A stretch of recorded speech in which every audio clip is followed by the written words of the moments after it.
महाभारत युद्ध होने का मुख्य कारण कौरवों की उच्च महत्वाकांक्षाएं और धृतराष्ट्र का पुत्र मोह था। कौरव और पांडव आपस में चचेरे भाई थे।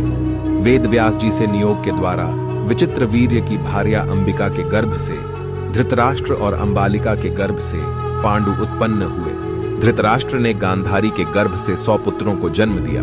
उनमें दुर्योधन सबसे बड़ा था। पांडु के युधिष्ठिर, भीम, अर्जुन, नकुल, सहदेव आदि 5 पुत्र हुए। धृतराष्ट्र जन्म से ही नेत्रहीन थे, अतः उनकी जगह पर पांडु को राज्य दिया गया, जिससे धृतराष्ट्र को सदा पांडु और उसके पुत्रों से द्वेष रहने लगा। यह द्वेष दुर्योधन के रूप में फलीभूत हुआ और शकुनी ने इस आग में घी का काम किया। शकुनी के कहने पर दुर्योधन ने बचपन से लेकर लाक्षागृह तक कई षड्यंत्र किए, परंतु हर बार वो विफल रहा। युवावस्था में आने पर जब युधिष्ठिर को युवराज बना दिया गया तो उसने उन्हें लाक्षागृह भिजवाकर मारने की कोशिश की, परंतु पांडव बच निकले। पांडवों की अनुपस्थिति में धृतराष्ट्र ने दुर्योधन को युवराज बना दिया, परंतु जब पांडवों ने वापस आकर अपना राज्य वापस मांगा तो उन्हें राज्य के नाम पर खंडहर रूपी खांडव वन दिया गया। धृतराष्ट्र के अनुरोध पर गृहयुद्ध के संकट से बचने के लिए युधिष्ठिर ने यह प्रस्ताव भी स्वीकार कर लिया।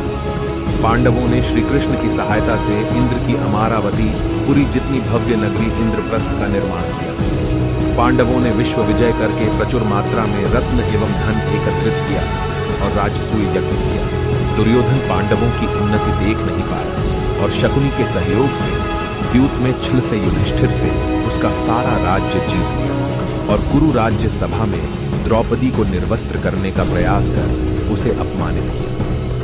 संभवतः इसी दिन महाभारत के युद्ध के बीज पड़ गए थे। अंततः पुनः द्यूत में हारकर पांडवों को 12 वर्षों को झातवास और 1 वर्ष का अज्ञातवास स्वीकार करना पड़ा, परंतु जब यह शर्त पूरी करने पर भी कौरवों ने पांडवों को उनका राज्य देने से मना कर दिया तो पांडवों को युद्ध करने के लिए बाधित होना पड़ा। परंतु श्री कृष्ण ने युद्ध रोकने का हर संभव प्रयास करने का सुझाव दिया।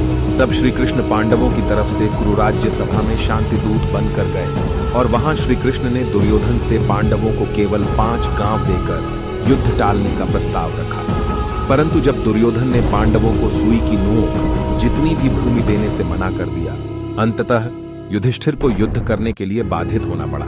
इस प्रकार कौरवों ने 11 अक्षौहिणी तथा पांडवों ने 7 अक्षौहिणी सेना एकत्रित कर ली। युद्ध की तैयारियां पूर्ण करने के बाद कौरव और पांडव दोनों दल कुरुक्षेत्र पहुंचे। तो जहां यह भयंकर युद्ध लड़ा गया, 14 कुरुक्षेत्र के उस भयानक और घमासान संहारक युद्ध का अनुमान महाभारत के भीष्म पर्व में दिए एक श्लोक 15 से लगाया जा सकता है कि युद्ध कितना भयानक हुआ होगा। यही था मुख्य कारण महाभारत का।